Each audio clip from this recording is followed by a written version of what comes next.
And action.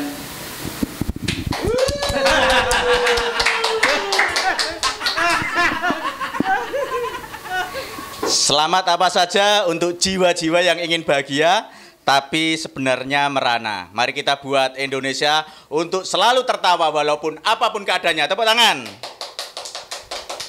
Di sini saya akan ngomongin mengenai profesi. Profesi itu biasanya identik dengan latar belakang pendidikan. Pendidikan saya itu FKIP, Fakultas Keguruan Ilmu Pendidikan. Tetapi ketika saya mengambil profesi ini, FKIP berubah menjadi Fakultas Kuliner Ilmu Perbaksonan. Kenapa saya milih dagang bakso daripada jadi guru? Karena bakso sama guru itu sebenarnya sama.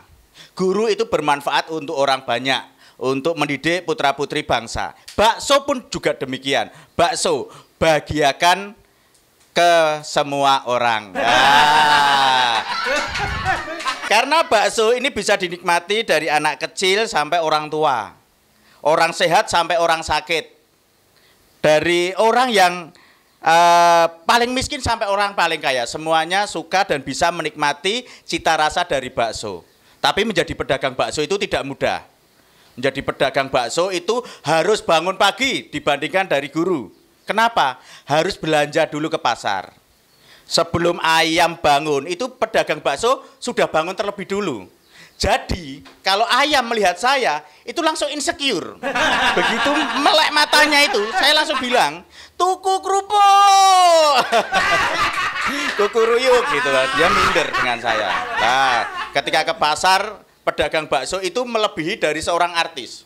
Banyak orang yang menyapa, mas gitu. Saya langsung dada-dada. Wah. Tapi dada-dada itu menyapa bukan karena gemar dengan saya, tapi menawarkan dagangannya. Mas sawi mas. Mas timonya ya. Ya saya karena pagi-pagi kok bilang mas timonya mas, otomatis tangan saya begini. Otomatis. Nah, ini timunnya gede-gede mas. Ya punya saya kecil bu. Terus ada yang nawarin itu mengenai sawi. Loh, wah ini sawinya kok lecek-lecek gini bu. Sawinya kok agak tua. Saya carinya yang seger. Lah ibu-ibu pedagangnya itu bilang, sawi yang seger itu mahal harganya mas. Itu jarang dijumpai. Loh kok bisa? Ya sawi ala jubah. Sophia. Nah, terus selain berkutat di persayuran, seorang pedagang bakso itu juga harus bisa memilih daging. Daging itu juga ada kastanya loh. Kasta dari yang paling rendah, sedang sampai yang paling tinggi. Kasta yang paling tinggi itu ibarat daging itu ibaratnya cewek. Yang paling tinggi itu yang tidak ada lemaknya. Itu yang paling mahal. Daging yang paling mahal yang tidak ada lemaknya. Begitupun dengan cewek. Terus ada daging yang paling rendah itu yang banyak lemaknya. Tetapi daging yang banyak lemaknya ini juga protes. Loh, saya ini juga rata loh mas. Sama dengan yang harganya tinggi tadi. Rata gimana maksudnya? Ini rata-rata lemak. Nggak lucu nggak apa-apa. Karena juga ada yang nonton. Terus setelah transaksi memilih daging sudah, itu kita masuk ke penggilingan. Nah, penggilingan ini juga nggak sembarangan.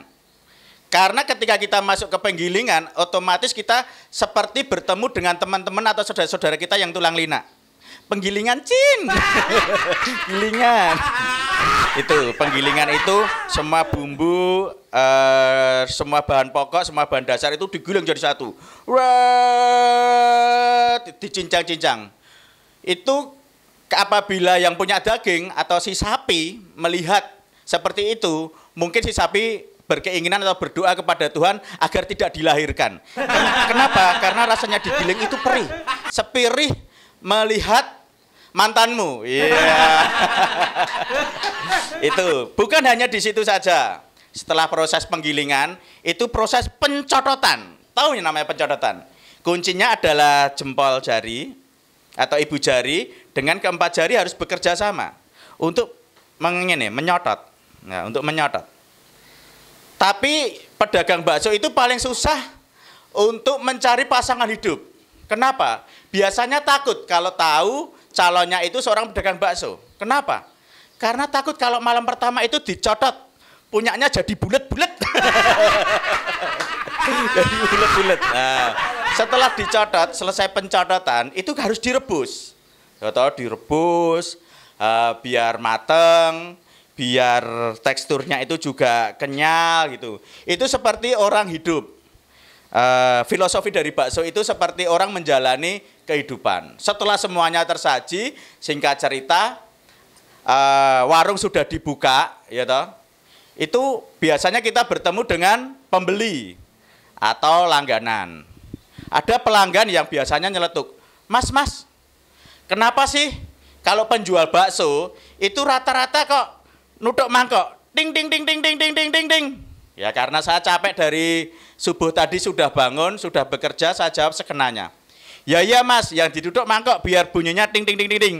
Kalau yang diduduk ndasmu nanti bilangnya miso-miso. Itu.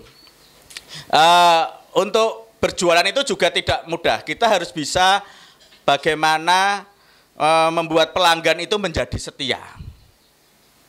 Tetapi mencari seorang pelanggan yang setia itu juga tidak mudah. Singkat cerita, dagangan semuanya sudah ada, semuanya sudah komplit, langsung kita buka jam 6 malam, setengah 7 tutup. Kenapa? Karena habis? Bukan. Karena ada kebijakan PPKM. Selamat untuk pedagang bakso di seluruh Indonesia. Salam.